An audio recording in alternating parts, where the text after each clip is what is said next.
Prince Harry walked onto the set of Real Time with Bill Maher with the usual charm and poise that had followed him since his days as a young royal. The HBO studio lights were bright, the audience buzzing. Promoting his new memoir and mental health initiative, Harry expected tough questions, maybe even a few jokes at his expense. But he didn't expect the next 40 minutes to shake him so thoroughly that he'd leave the stage fighting back tears. Bill Maher greeted him with a handshake and an arched brow. "Welcome, Your Highness, or do we call you, Hollywood Harry, now?" The audience laughed. Harry forced a smile. "Just Harry's fine." Maher leaned back in his chair, clearly settling in for something more pointed. "You know, Harry, you said you left the royal family for privacy.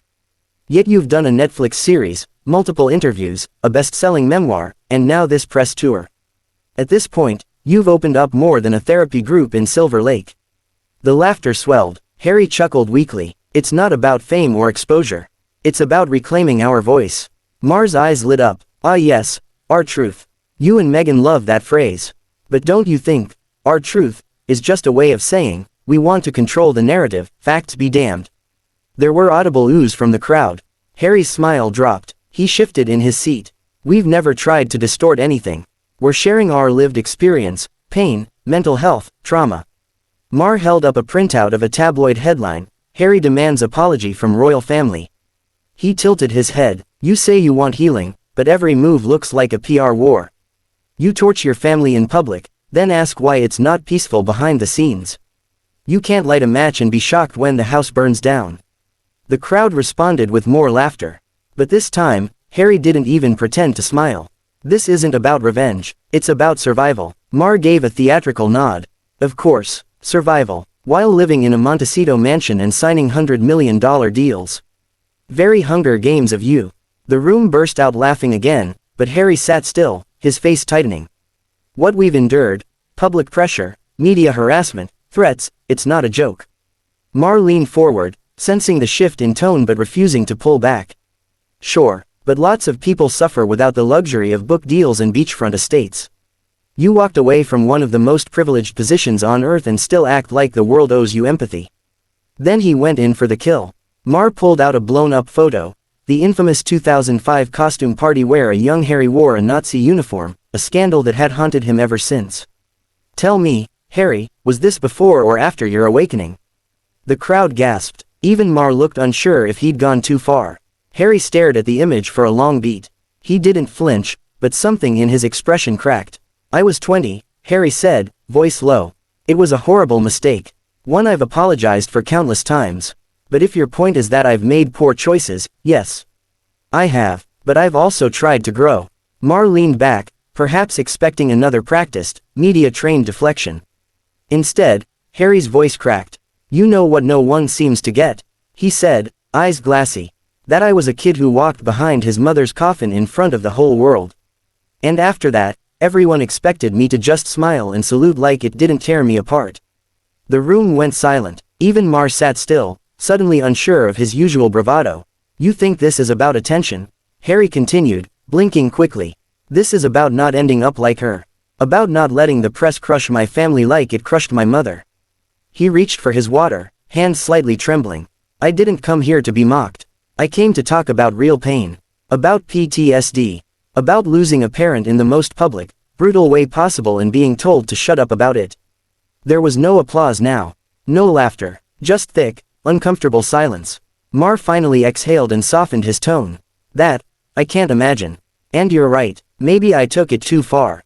Harry wiped his eye subtly and sat back, his voice barely above a whisper. "You want to call me a hypocrite? Fine, but don't pretend you understand what it's like to be hunted since the day you were born." The interview ended shortly after, with a polite handshake and quiet audience.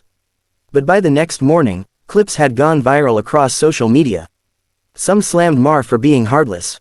Others praised Harry for showing raw emotion in the face of a brutal grilling. Whatever side people were on, no one could deny it. It was live television at its most uncomfortable, most revealing, and utterly unforgettable. The moment Prince Harry left the real-time stage, he walked briskly past the producers and camera crew without speaking. His security detail kept close, but not a word was exchanged. Once backstage, he ducked into a private dressing room, shut the door, and sat in silence. The red glow of the live Sign outside the studio had barely dimmed, and already social media was ablaze. Clips of the interview, especially the moment he wiped his eye, were spreading like wildfire. The internet split instantly. Hashtags like hashtag Maher vs Harry, hashtag Royal Roast, and hashtag Leave Harry Alone were trending on both sides of the Atlantic. Some viewers called it a triumph of journalism, an unfiltered interrogation of a privileged man who had commodified personal pain. Others said it was a brutal, tone-deaf attack on someone who had already endured too much. Back inside the HBO control room, Bill Maher sat in silence, watching the playback on a monitor. He wasn't smiling anymore. One of his producers looked at him cautiously. "Think we went too far?"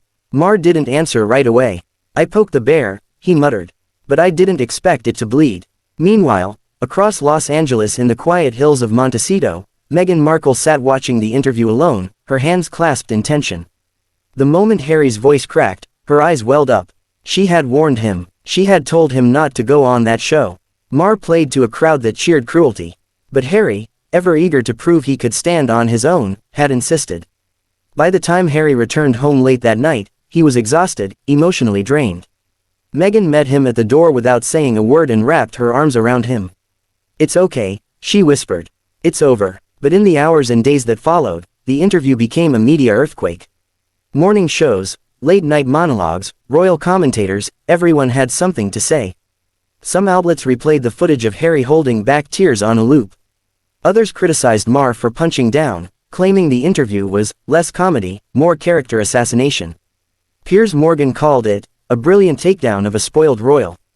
Trevor Noah said it was a reminder that grief doesn't expire just because you're rich. Even former royals like Sarah Ferguson reportedly reached out privately to offer their support to Harry. The palace, true to form, remained silent. But it wasn't just the media that reacted, so did Harry himself. 2 days after the interview aired, Prince Harry released a personal statement via Archewell, his nonprofit foundation. It was brief, but clear. Greater than, "I have no regrets about speaking my truth, even when it hurts." Mental health is not a performance, nor is grief something that disappears under pressure. We must make space for vulnerability, even when it's uncomfortable to watch. To those who have supported me and my family, thank you. To those who still carry pain in silence, you are not alone. The statement resonated, especially with mental health advocates and survivors of trauma who flooded Archewell's inbox and social media accounts with messages of support. But not everyone was moved. Bill Maher addressed the backlash during his next show, opening his monologue with a sigh. "So apparently, I made a prince cry last week," he said, raising an eyebrow. "Not my proudest moment, but hey, he came on my show." He went on to double down on his critique. "Look, I'm not here to coddle the rich and famous. If you want to sell your personal life for millions, you open the door to criticism. That's how this works. You can't monetize your trauma and then expect everyone to just nod and say, 'Poor you.'" Yet even Maher, known for never backing down, ended on a softer note. "But I'll say this, Harry showed more humanity in 5 minutes than most politicians do in a lifetime. So maybe I owe him that." Behind closed doors, the incident shifted something inside Harry. Friends say he began turning down more interview requests. He became quieter, more introspective. His team postponed a few public appearances. But the surprising part was that Harry's approval ratings, which had recently taken a hit in the UK, started to improve in the US. Many people saw his breakdown not as weakness, but as proof of his sincerity. It humanized him in a way carefully edited Netflix shows never could. Weeks later, at a mental health summit in San Diego, Harry addressed a packed auditorium. No TV cameras, no red carpets. Just a simple conversation. "You all saw what happened," he said, referencing the Maher interview without naming it. "And maybe it was messy. But I'd rather be messy and honest than polished and hollow." The crowd stood and applauded. In the end, the interview that was meant to humiliate him only deepened his connection to those who saw in him not a prince, but a man still trying to heal. 3 months had passed since the now infamous Real Time with Bill Maher interview aired, and the media storm had finally begun to calm. But for Prince Harry, the echoes of that night still followed him. What had started as another promotional appearance had spiraled into an international spectacle, becoming a symbol of something bigger, a clash between old-school cynicism and a new era of emotional transparency. For many, it was the night a prince was finally seen not as royalty, but as human. Behind the scenes, Harry was working harder than ever, but more quietly. He stepped away from the spotlight, attending fewer red carpet events and high-profile summits. Instead, he poured himself into the expansion of Archwell's mental health programs. The foundation launched new initiatives in underserved communities, focusing on trauma recovery, grief support, and access to therapy for military veterans and at-risk youth. He also began attending private therapy workshops, not just as a guest speaker, but as a participant. Those close to him said something changed after the Maher interview. The polished, guarded public figure gave way to someone more open, more grounded. He stopped trying to win over everyone, said a close friend. And he started focusing on healing, both himself and others. But not all changes came easily. Public trust was still fractured. While Harry gained empathy from mental health advocates and many in the US, large sections of the British media remained scathing.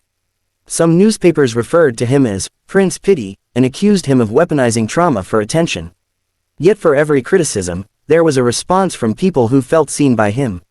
One letter, sent anonymously to Archwell's offices, read, "Greater than, when you cried on live TV, I cried too.